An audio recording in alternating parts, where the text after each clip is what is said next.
CNN, in my view, should be the place where both sides can watch. And I don't think that you can say that CNN is anything but fair. I mean, look at that. We covered President Biden's exit from the race very closely, the pressure on him to get out. And I feel like I can speak with authority on this. I'm from Alabama. I'm from a very red state. I have a very conservative family, a lot of them who are Trump voters. They watch my show every night. And I think they know that they can trust me, that, you know, we call bullshit on every side. If you thought the tension between Kaitlan Collins and Bill Maher had cooled off, think again.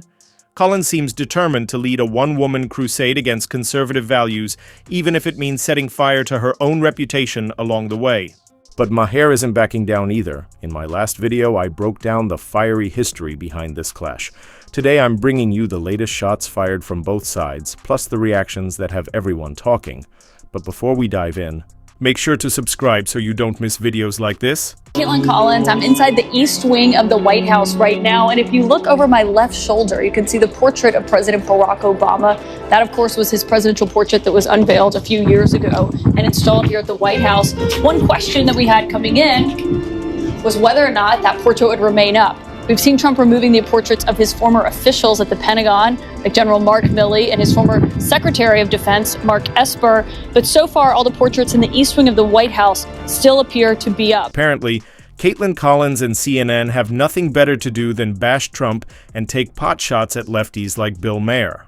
Because if they actually had real news to cover, I highly doubt they'd be obsessing over portraits. In the East Wing of the White House, unless, of course, they're just fishing for another excuse to slam Trump. Spoiler alert, we'll get to that in a second. But seriously, with actual economic crises piling up, CNN is doing deep dives on presidential portraits, fascinating priorities, and guess what? Commenters seem to agree. One even wrote, "What a stupid thing to be reporting on at a time like this." Others pointed out that this kind of reporting is exactly why CNN is struggling. One user put it bluntly, the reason her network is going out of business is because they concern themselves with reporting on the unimportant. Some even compared Kaitlan Collins to Jim Acosta, saying they share the same style of sensationalism over substance. And as for Collins, well, some think she wasn't just covering the story. She was disappointed more portraits weren't removed. So is this journalism or just another desperate attempt to push a narrative? Let me know what you think in the comments. Thank you, Mr. President. I wanted to challenge you on one of the statements that you made in the tail end of the campaign in the midterms.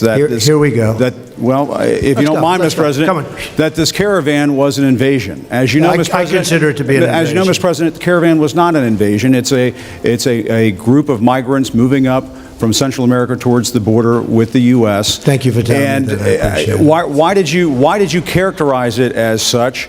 Because I consider it an invasion. You and I have a difference of opinion. I don't know about you, but the comparisons are hard to ignore. But let's get back to the real issue, because let's be honest, Kaitlan Collins and CNN didn't just stumble into a discussion about White House portraits by accident.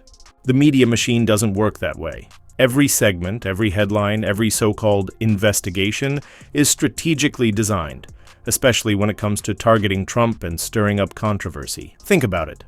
Was Collins really concerned about the history of presidential portraits, or was she just looking for another excuse to fan the flames of outrage? If Trump had removed certain portraits but left Obama's untouched, you can bet she'd find a way to spin that into another manufactured scandal. And this is exactly why Bill Maher has called her out. At this point, her reporting sounds less like journalism and more like political theater. See for yourself. What do you think about the fact that Kamala doesn't talk to the press? In a way, I feel like it's more insulting than what Trump does. And Trump says you're the enemy of the people, which is pretty bad. What she's kind of saying is, I don't need you. I'm not talking to you. You don't matter. You're not relevant anymore. To me, that's even worse than I hate you. It's like, I don't think about you. I don't know if it's worse than denigrating the press on a daily basis, which is what Donald Trump did. I mean, I covered him in the White House every day as a correspondent. See what I mean? The question was simple.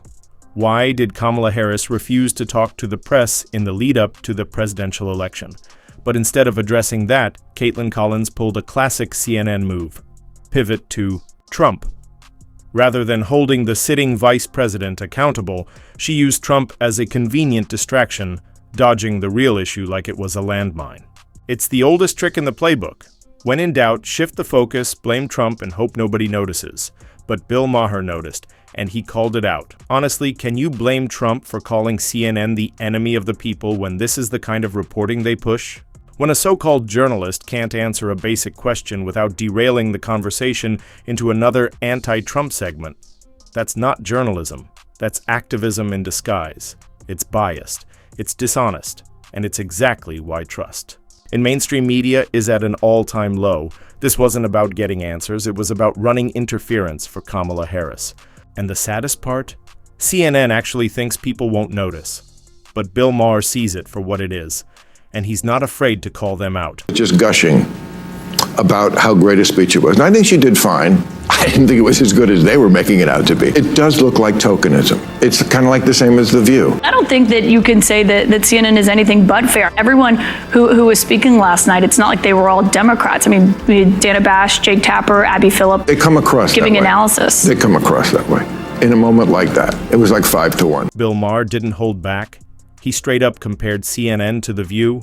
I mean, talk about having balls of steel. He's one of the few who's not afraid to call out bias, even when it's coming from his own side. And honestly, that comparison had me laughing. Of all the talk shows in America, Maher basically said CNN and The View are the same thing.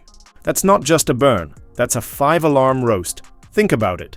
The View is daytime TV's hot mess express, where facts go to die and shouting matches pass for thoughtful debate. And now Maher is saying CNN is right there with them. Brutal. But is he wrong? When CNN's reporting is just as packed with bias, spin, and emotional meltdowns as The View, maybe it's time they embrace the comparison. At least, The View admits it's opinion-driven drama. CNN, still pretending it's journalism. But when you're serving up gossip and partisan rants, is there really a difference? Maher didn't just throw shade, he threw the whole tree. And CNN?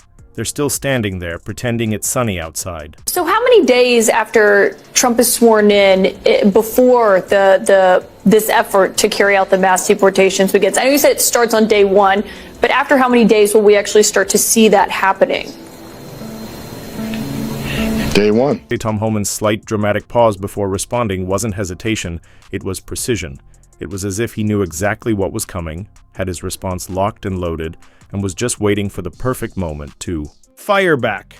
Kaitlan Collins teed up the question, but let's be honest, everyone saw it coming. There's a certain predictability in these exchanges.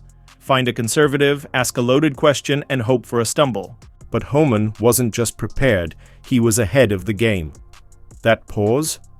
It wasn't uncertainty, it was strategy. A moment to let Collins believe she had the upper hand, before completely turning the tables. And that's what made the response so satisfying. The familiar media playbook met a wall of facts and logic, and the narrative crumbled in real time. But the real moment? That was still to come.